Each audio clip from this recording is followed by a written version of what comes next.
말씀은 사도행전 17장 10절부터 15절까지 살펴보겠습니다. 사도행전 17장 10절부터 15절 성경 말씀 찾아보겠습니다. 사도행전 17장 10절부터 15절 말씀입니다.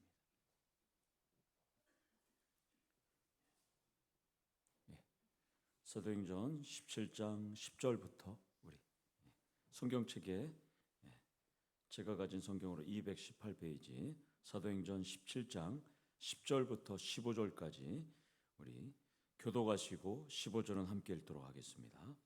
밤에 형제들이 곧 바울과 실라를 베레아로 보내니 그들이 이르러 유대인의 회당에 들어가니라.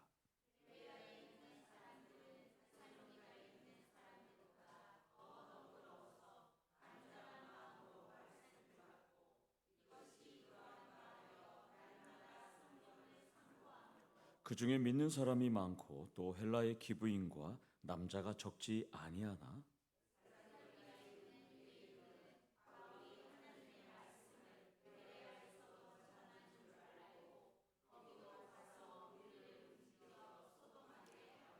형제들이 곧 바울을 내보내어 바다까지 가게 하되 실라와 디모데는 아직 거기 머물더라.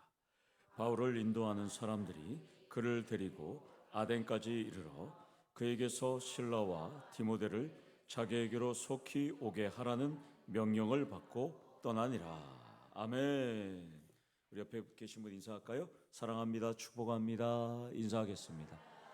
예, 사랑합니다. 축복합니다. 예, 천사가 오셨네요. 천사처럼 입고 계셔요. 예, 날개는 없는데 천사가 있어요. 너무 예뻐요. 개미들은 무거운 먹이를 옮기기 위해서 서로 협력합니다. 찌르레기는 물소나 코뿔소에 있는 벌레, 이 기생충들을 청소해 주면서 자기가 그것을 먹게 되는 것이죠. 이렇게 자연 속에서도 협력이 존재합니다. 나 개인만 잘했다고 평화와 행복이 보장되는 시대는 아닙니다. 지금은 우리는 코로나 팬데믹 기간을 통해서 아무리 청결을 유지하고 마스크를 철저하게 써도 100% 코로나에서 자유함이 없었습니다. 여기 계신 분들도 한 번도 걸리신 분들도 있고 두 번도 걸리신 분들도 있고 물론 하나님 은혜로 걸리지 않은 분들도 있을 것입니다. 그런데 우리는 공동체는 서로를 위해서 어떤 문제도 함께 고민하고 풀어야 하는 것이 공동체입니다. 교회 공동체는 절대 혼자가 아니라는 것을 기억하시기를 소망합니다. 지난주에 우리는 사도 바울과 선교팀이 데살로니가에서 마게도냐의 수도 데살로니가에서 사역하다가 이제 유대인들 때문에 이제 쫓겨나는 것을 지금 살펴봤습니다. 데살로니가에서 역동적으로 사역하고 성과를 거두자 유대인들이 불량배들을 동원해서 소동을 일으킵니다. 읍장하게 고발되었던 야손과 및 형제들도 이제 고발되어서 잡혔다가 겨우 보석금 내고 풀려나는 것을 우리가 지난주 살펴봤습니다. 그러니까 바울과 실라와 선교팀은 더 이상 데살로니가 사역이 어렵다고 판단합니다. 그리고 이제 우리는 이동을 해야 되겠다라고 결정합니다.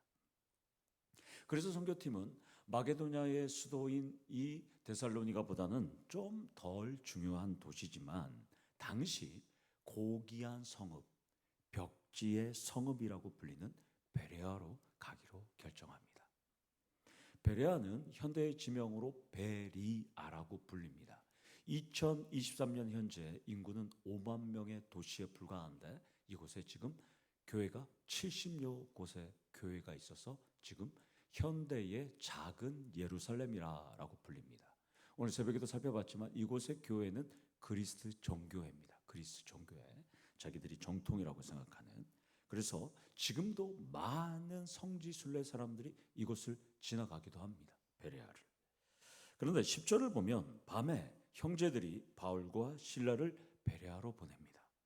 당시 데살로니가에서 베레아는 73km, 한 80km 정도에 되는 늘 대구하고 포항과의 거리라고 생각하시면 됩니다. 도보로는 3일 정도 걸립니다. 밤에 바울과 실라를 형제들이 지금 보내는 것을 보면 매우 급하게 피신했던 것 같습니다. 불량배들은 여전히 두 사람을 찾으려고 눈에 불을 켜고 지금 다니고 있습니다. 매우 위협적인 상황이니까 형제들이 지금 밤에 두 사람을 베레아로 피신시킵니다. 그러면 우리가 한번 생각해 보십시오. 지금 바울과 실라는 불량배들에 잡혀서 고발될 수도 있고 매를 맞을 수도 있고 또한 어떤 위험에 처할 수 있는데, 이 일촉즉발의 위기 상황을 보냈다면 상식적으로 우리가 생각하면 좀 누구나 쉬어갈 타임이라고 생각할 수 있지 않습니까? 그런데 바울과 실라의 모습은 우리의 상상과는 전혀 반대의 모습을 지금 보여주고 있습니다. 그들은 베레아에 도착해서 휴식을 취하기는커녕 10절 하반절을 보면 지금까지 해왔던 선교 전략대로 유대인 회당에 그대로 들어갑니다. 쉬지 않습니다. 쭉 들어가서 예수의 복음을 전합니다. 위기를 느꼈고 위협을 느꼈고 지금 겨우 밤에 도망쳐서 3일 거리에 베레아에 왔는데 그들은 회당에 곧장 들어갑니다. 여기서 나눌 첫 번째 메시지는 나는 두 사람과 같이 영적 체력이 왕성하냐, 그런 평가를 받느냐입니다.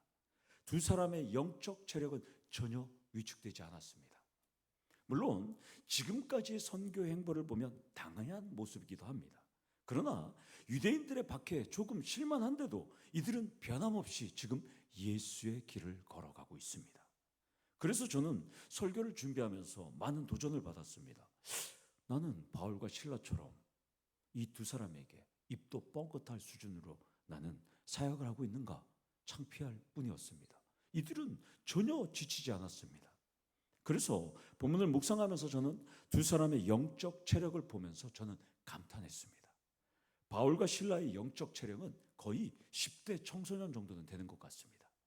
그러면 어떻게 하면 영적 체력을 기를 수 있을까? 여러분들이 영적 체력을 기를 수 있는 방법은 여러분들이 지금 육적 체력을 기르기 위해서 하는 것과 동일합니다. 50만 원을 보내서 1년 동안 헬스장을 끊는 것, 이게 전부 여러분들 영적 체력하고 연결되는 것이죠. 우리 나이가 들면 40이 넘어가면 사람은 근육량이 감소합니다. 그래서 우리는 근육을 키우는 운동을 하지 않습니까? 팔굽혀펴기부터. 그리고 우리는 체력을 키우기 위해서, 육적인 체력을 키우기 위해서 조깅이나 헬스나 다양한 유산소 운동을 한다는 겁니다. 이것처럼 육적인 체력을 그렇게 기른다면 영적인 체력을 기르는 방법은 피곤한 상황이나 심신이 다운되는 열정이 시들거리는 답답한 상황이 될 때 우리는 기도의 유산소 운동을 하셔야 된다는 것입니다. 이해가 되십니까? 조깅을 통해서 또한 걷기를 통해서 다양한 유산소 운동을 하듯이 우리는 기도의 유산소 운동을 끊임없이 하시면서 영적인 체력을 계속 유지시켜야 된다는 것이죠. 그리고 움츠리지 말고 성경을 읽고 필사하고 찬양을 부르고 성령이 주시는 힘으로 복음을 전할 때 우리는 바울과 실라 같은 영적 체력이 소진되지 않는다는 것입니다. 아멘이십니까? 그런데 이곳은 데살로니가와는 좀 다릅니다. 역사적으로나 정치적으로는 매우 중요한 도시는 아니었지만 베레아 사람들의 태도는 우리가 늘 들어왔던 것처럼 데살로니가와는 완전히 정반대입니다. 자, 11절을 보면 두 사도가 회당으로 들어가서 담대하게 복음을 전하니까 11절에 이렇게 나옵니다. 더 너그러워서 간절한 마음으로 말씀을 받고 이것이 그러한가 하여 날마다 성경을 상고함으로. 이걸 보니까 데살로니가 사람들은 세 가지가, 이 데살로니가 사람들과 세 가지가 다르다는 거예요. 베레아 사람들이. 첫 번째 다른 점 한 가지는 더 너그러워서. 이 너그럽다 헬레어는 유게네스라는 형용사입니다. 이것은 말씀에 그들이 개방적인 태도를 보였다라고 말씀합니다. 그러니까 두 사도가 복음을 전할 때 베레아 이 사람들은 성령 하나님이 그들의 마음에 열리도록 역사했기 때문에 복음을 호의적으로 개방적인 마음으로 받아들였다라고 말씀합니다. 여기서 나눌 두 번째 큰 메시지는 위기 상황 속에서도 낙심하지 않고 영적인 체력을 유지하면서 담대히 복음을 전할 때 성령께서는 베레아 사람들의 마음을 열어주셨다라는 것입니다. 그래서 지금 저자는 데살로니가 사람들과 베레아 사람들을 비교하고 있습니다. 지난주 데살로니가 회당에서 성경을 가지고 강론하며라는 내용을 소개하면서 강론하다, 이 단어는 치열한 논쟁과 토론이 있었다라고 제가 설명드렸습니다. 그런데 베레아와 해당에서는 이 사람들이 강론이 아니라 말씀에 호의적으로 개방적인 태도로 더 너그럽게 지금 받아들였다라고 말씀합니다. 그러니까 지금 두 지역의 유대인들과 또한 이방인들의 태도와 모습이 확연히 다릅니다. 사랑하는 성도 여러분, 복음을 전하거나 가르칠 때 성령의 역사하심으로 듣는 자가 말씀에 호의적으로 반응하고 마음이 열리기를 축원합니다. 오늘 조재숙 집사님의 가정에 갔는데요, 사돈댁 장로님하고 권사님이 오셨어요. 그래서 교단은 어디십니까 했더니까 통합교단이에요. 그 제가 그랬습니다. 야, 통합교단하고 합동교단이 이 축복 대신방에 같이 예배드린 건 제가 머리 털라고 처음 봤다 그랬습니다. 그래서 찬양을 불렀습니다. 장로님 찬양을 불렀는데, 찬양을 이렇게 부르다가 내 영혼이 은총 입어 찬양을 드렸는데 한 3절쯤 되는데 이 장로님한테 기도를 시켜야 되겠다. 그래서 3절 다 끝난 다음에 장로님 혹시 기도가 할 수 있겠습니까? 그러니까 기도할 수 있대요. 그러면 지금까지 지내온 곳 1절을 부를 테니까 기도 준비하세요. 그러니까 핸드폰을 막 꺼내시더니 기도 준비를 하셨어요. 기도를 또 얼마나 은혜롭게 하는지. 그래갖고 기도를 했어요. 기도를 하고 제가 설교를 하는데 얼마나 은혜가 되는지. 오늘 김수옥 집사님보다 더 은혜가 됐었어요. 막 은혜가 돼갖고 설교하고 기도를 했더니까 그 장로님이 그러시더라고요. 붕해하는 줄 알았습니다. 그러시더라고요. 붕해 아니었는데 그냥 예배에 은혜가 넘쳤습니다. 그렇게 하니까 성령께서 역사하시는 거예요. 한 사람을 위해서, 그 윤승희 성도님 예배 나오기 위해서 그렇게 다 세팅을 해놓고, 그 결혼했던 사위 또 우리 이름도 좋아요. 오늘 아침에 이름이 뭐냐라고 했더니까 딸의 이름이 혜언이, 사위 이름은 주찬이. 그래서 제가 혜언, 하나님의 은혜의 말씀을 전하니 주님을 찬양하더라. 천생연분이더라. 정말 감사했어요. 그래서 오늘 아주 은혜로운, 이제 저 문을 열고 들어오기만 하면 됩니다. 그래서 1호는 지금 거의 70% 넘어왔고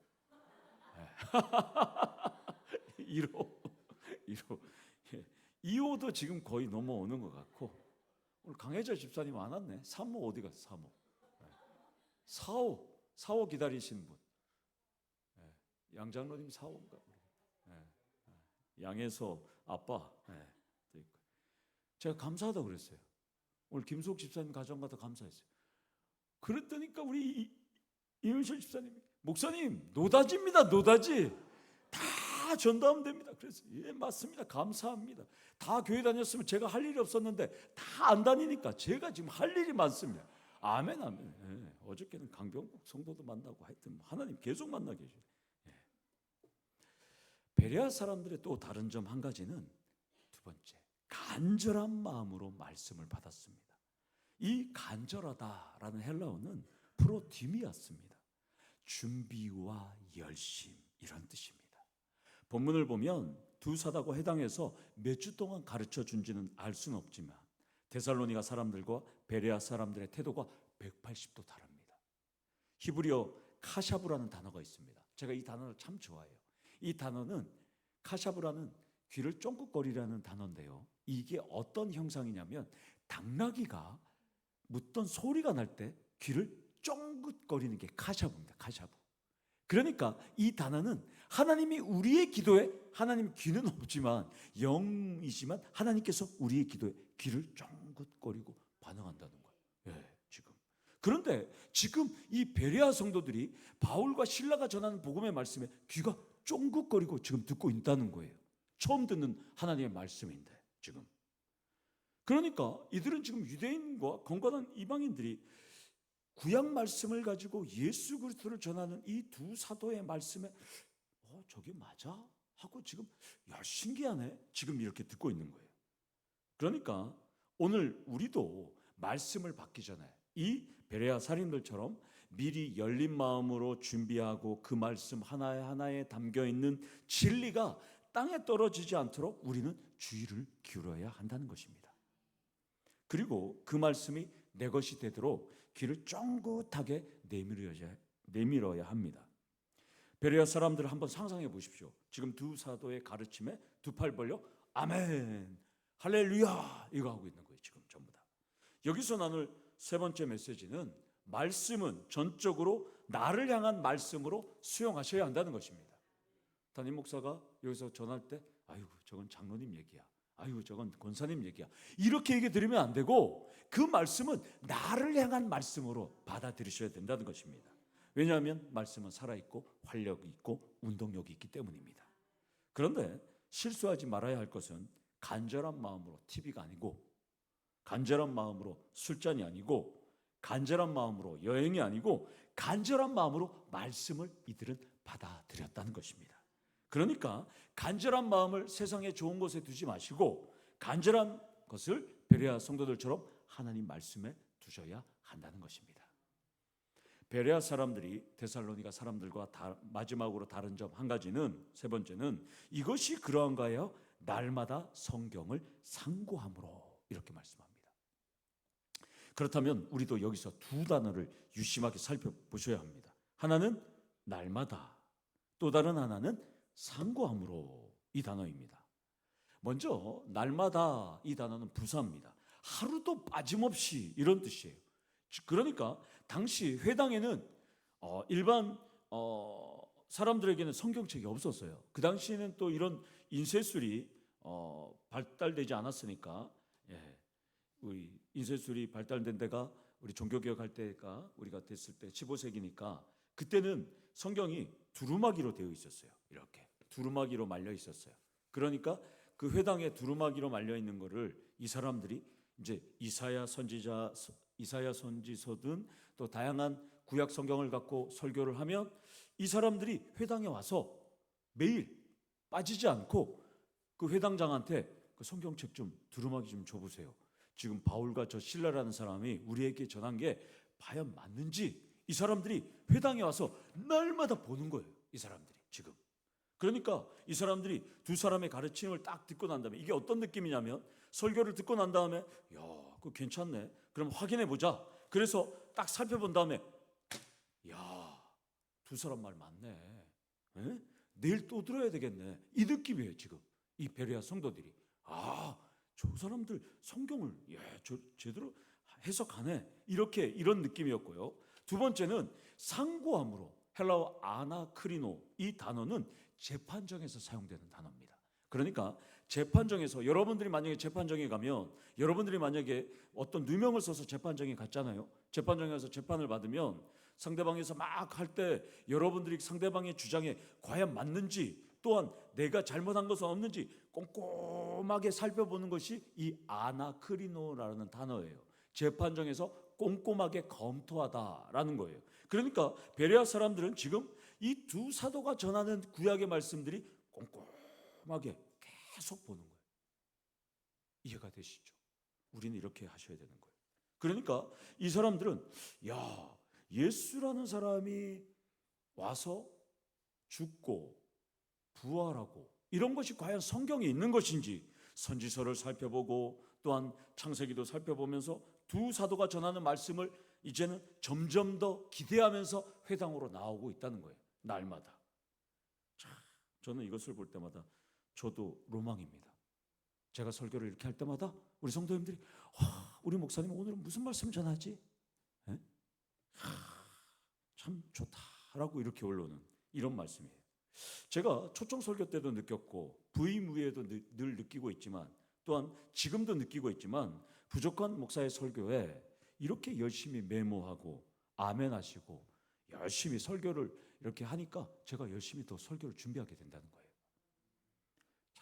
새벽 기도를 누가 만들어서 푸념하는 것처럼 저걸 누가 만들어서 제가 왜 설교를 더 열심히 준비해야 되는지 막 그래요. 사실 부담이 돼요. 이렇게 열심히 하시니까 제가 더 열심히 준비할 수밖에 없잖아요.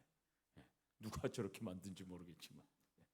바쁘다는 핑계로 오늘도 신방 4건 했잖아요. 에이, 바쁘다는 핑계로 에이, 우리 찬양 3곡만 부르고 집에 가시죠. 이렇게 할 수도 있는데 바쁘다는 핑계로 대충 전하면 되지만 볼펜 들고 적는 분들이 있는데 제가 함부로 설교를 준비할 수 있겠습니까?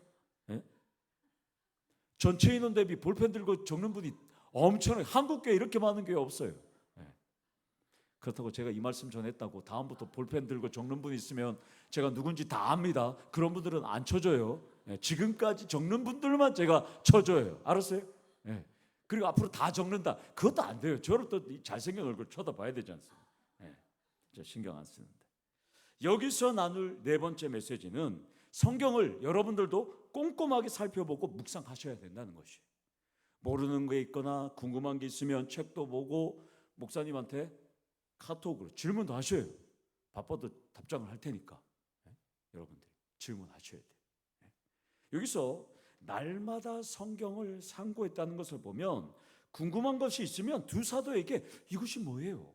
이것이 무슨 말씀을 하는 거예요? 찾아가서 물었다는 거예요. 지금 계속. 지금 가슴 막힌 것이 두 사도에게 물어봤더니 확 뚫렸어요. 지금 너무 행복해요. 지금 이 사람들이. 물론 오늘 새벽에도 말했지만 성경 말씀을 잘하는 것도 중요하지만 교리 공부하는 것도 중요해요. 그래서 교리는 좀 어렵지만 성경을 읽고 해석하는데 교리에서 나왔거든요. 다 성경에서 교리가 나왔거든요. 그래서 교리를 이해하는 것도 절대적이에요. 자, 두 사도가 전한 후에 베레아 해당에 있는 유대인들과 경건한 이방인들은 예수의 복음을 듣고 그분만 믿으면 영생하다는 말씀에 지금 그들이 완전히 회심이 일어났습니다. 지금 12절을 보면 이렇게 말합니다. 그 중에 믿는 사람이 많고 또 헬라의 기브인과 남자가 적지 아니하나. 지금 유대교를 다 버리고 기독교로 지금 다 개종하고 있다는 거예요. 지금 거기에 베레아 지역의 지역 유지의 부인들이 헬라의 기부인들까지 또한 헬라의 남성들까지 유대교 회당은 지금 우리가 잘 아는 듣보잡 선교팀 방문에 의해서 짧은 시간 완전히 초토화됐습니다. 듣보잡 아시죠? 듣도 보도 못한 잡것들이 와서 지금 복음을 전하는데 헬라의 경건한 이 기부인들과 귀족들이 다 나 유대교 아니야, 나 예수님 믿고 천국 갈래, 이렇게 되니까 지금 이제 완전히 그냥 다 초토화됐습니다. 이러면 누가 가만 안 있을까요? 미스터 사탄 가만 안 있어요. 13절을 보면 80km, 지금 73km에서 80km 떨어진 이 데살로니카까지 소식이 전해졌어요. 그러니까 베레아로 원정 박해를 갑니다. 원정 박해. 야, 가자. 우리가 잡으려고 했던 바울과 실라가 베레아에 나타났대. 자, 불량배들 데리고 가는 거예요. 진압범 수법대로 불량배들 끌고 지금 가서 또 소동을 일으키러 가는 거예요. 하는 짓이 전형적인 사탄의 수법입니다. 그때는 절반의 성공을 거뒀잖아요. 쫓아냈으니까. 이번에는 야, 리더 바울 꼭 잡자. 이번에는 완전히 2차 전투를 어마어마하게 준비해서 갑니다. 그런데 저는 이 본문 설교를, 지난주에 설교를 준비하면서 이런 생각이 났어요. 사탄에게는 무시무시한 원정 박해팀이 있다면 주님을 사랑하는 바울에게는 탈출시키는 원정 구조팀이 있었어요. 아멘? 저 성경에서 우와, 원정 박해팀이 왔어? 근데 바울이 안 잡혔어? 봤더니까 원정 구조팀이 있더라고요. 이번에도 바울은 무사합니다. 자, 원정 구조팀이 왜 제가 원정 구조팀이라는지 2번 나옵니다. 원정 구조팀이. 잘 보세요. 10절에 밤에 형제들이, 이 구조팀이에요. 원정 구조팀. 15절에 바울을 인도하는 사람들이. 이 사람들은 베레아에서 이 사람들이 데리고 이제 저기 고린도로 데려갑니다. 아덴으로 데려갑니다. 아덴. 그러니까 원정 박해팀이 사탄이 보내면 우리 예수님은 벌써 구조팀을 준비하고 있다는 거예요. 와, 제가 이 설교를 준비하면서 얼마나 은혜가 되는지. 그냥 바울과 실라가 도망간 것이 아니라 사탄은 박해팀이 있고 주님은 구조팀이 있구나. 이것을 보면 주님은 치열한 영적 전투 현장에서 동역자들을 붙여주시고 미리 준비하신다는 것이에요. 리더 바울을 인도 보호하시고 선한 길로 이끌어 주신다는 것입니다. 여기서 나눌 5번째 메시지는 주님은 나와 함께할 동역자를 반드시 붙여주신다는 것입니다. 사업하시는 분도 마찬가지, 직장에 있는 분도 마찬가지고, 하물며 노인 일자리도 마찬가지예요. 그 사업주나 또한 직원들, 그분들 만나면 다 하나님께서 붙여주신다는 거예요. 그러니까 여기에서 다 일할 수 있다는 것이죠. 여러분들, 사랑하는 성도 여러분, 우리 교회가 좋은 동역자들이 가득 넘치는 교회가 되기를 소망합니다. 사랑과 나눔의 구조팀이 곳곳에 있기를 소망합니다. 어떤 분이 어렵다면 어디든지 달려가서 그분에게 위로하고 사랑하고 나누고 구제하는 삶을 사시는 우리 성도님들 되기를 소망합니다. 그리고 그럴 때 더 많은 사람을 붙여주시고 또 여러분들 삶에 축복을 누리도록 우리 하나님께서는 이끌어 주신다는 것입니다. 바울은 베레아를 떠나서 이번에는 당시 그리스도와 로마 세계에서 지성과 문화의 중심지인 아덴으로 갑니다. 아덴은 그리스 아테네를 의미합니다. 현대의 그리스의 수도죠. 베레아에서 아덴까지 가려면 500km 정도 걸립니다. 2000년 전에 500km 배를 타고 어마어마하게 멉니다. 바울은 원정 구조팀에 의지해서 이제 에게해를 지나서 헬라의 지적 수도인 아테네로 갑니다. 아덴으로. 그런데 저는 이것을 이동 경로를 제가 설교를 준비하면서 유심히 들여봤습니다. 이거는 뭐 주석 책에도 없고 다른 책에도 없습니다. 제가 이것을 왜 이렇게 박해를 받으면서 바울은 계속 가고 있을까? 한 가지 보이는 것이 있더라고요. 박해 때문에 도망가는 것 같은데 이것은 주님이 지금 이끌고 있다는 것이에요. 주님은 바울과 선교팀이 아덴을 거쳐서 어디로 가게 하시냐? 앞으로 바울이 1년 9개월 사역할 고린도로 이끄십니다. 그러니까 주님은 사탄을 박해의 도구로 사용하셨고 그 박해의 도구를 통해서 계속 사도 바울이 계속 동쪽으로 서쪽으로 계속 가도록 이끄신다는 거예요. 결국 주님의 목적은 사도 바울이 데살로니가에서 고린도를 갔다가 데살로니가에서 베레아로 갔다가 베레아에서 아테네로 갔다가 아테네에서 고린도로 가는 것이 우리 주님의 목적이에요. 그리고 고린도에서 에베소로 가는 거. 이것이 보이니까 와, 그렇구나. 주님이 사탄의 박해를 잠깐 허용하셨구나. 허용하신 이유는 당시 헬라의 별이라고 불리는 고린도로 보내기 위함이다라는 것이에요. 계속 그러니까 사도 바울은 모르죠. 나중에 가보니까 아는 것이죠. 여기서 나눌 6번째 메시지는 박해는 더 큰 도전의 시작입니다. 박해는 주님의 뜻을 이루기 위해서 잠시 허용하는 것이지 주님이 절대 수수방관하는 것이 아니에요. 우리 삶에서 정체가 올 수도 있고 우리 삶에 좀 뒤로 갈 수도 있어요. 우리가 그런 말을 하잖아요. 뒤로 가는 것은 일보 후퇴는 이보 전진을 위한 것이다. 그런 얘기 있지 않습니까? 그렇다면 여러분들의 다양한 기도 제목과 또한 근심 걱정은 주님의 뜻을 이루기 위한 사랑이고 도전이고 여러분들을 힘들고 지치게 하려는 의도가 절대 아니라는 것입니다. 그러면 저는 이렇게 말씀드렸는데 여러분의 인생을 잠깐 한번 생각해 보세요. 여러분의 인생, 여정, 지금까지 여정, 60년, 70년 이런 인생들을 한번 살펴보세요. 주님이 과연 여러분들의 괴로움, 아픔, 실패, 또한 여러 가지 상처, 또 환난, 또한 고통, 이 모든 것이 왜 허용하셨을까? 여러분들이 도전받고 더 큰 인내와 축복을 허락하기 위해서 하나님께서 지금까지 허락하셨다는 것입니다. 때로는 정말 죽고 싶고 때로는 정말 찢어지게 가난할 때도 있었고 때로는 사람들한테 눈치 볼 때도 있었지만 지금 이 자리에 있는 것 하나님께서 여러분들을 이 자리로 이끄셨다는 것입니다. 혹시나 또한 더 힘든 상황 속에 있다면 우리 하나님 앞에 더 기도하고 나아간다면 우리 하나님은 바울을 고린도로 이끌었던 것처럼 여러분들을 축복의 나라로 선한 길로 인도하신다는 것입니다. 그러니까 박해는 더 큰 도전이고 여러분들의 새로운 길을 위한 시작임을 믿고 인내하면서 기다리시는 우리 성도님들 되기를 소망합니다. 아단에 무사히 도착한 바울은 원정 구조팀에게 베레아에 남아있던 실라와 디모데를 이곳으로 데려오라고 합니다. 얼마나 다급하고 이 원정 박해단이 바울을 하나를 잡으려고 했던지 지금 이 구조팀이 바울 하나만 데리고 500km를 간 거예요. 그러니까 바울이 딱 도착하자마자 쉬고 편하게 있는 것이 아니라 바로 명령합니다. 자기를 데리고 온 원정 구조팀에게 실라와 디모데를 빨리 나에게 데리고 오라고 지금 명령합니다. 여기서 마지막으로 함께 나눌 7번째 메시지는 여러분과 함께하는 동역자들을 알뜰살뜰 챙기시기를 소망합니다. 아파하면 함께 울어주고 웃으면 함께 웃어주고 그들이 잘 되면 더 잘 되도록 기도하시고 또 그들이 잘 된다고 배 아파하지 마시고 그래서 그들을 위해서 더 함께 울어주고 함께 웃어주는 우리 성도님들 되기를 소망합니다.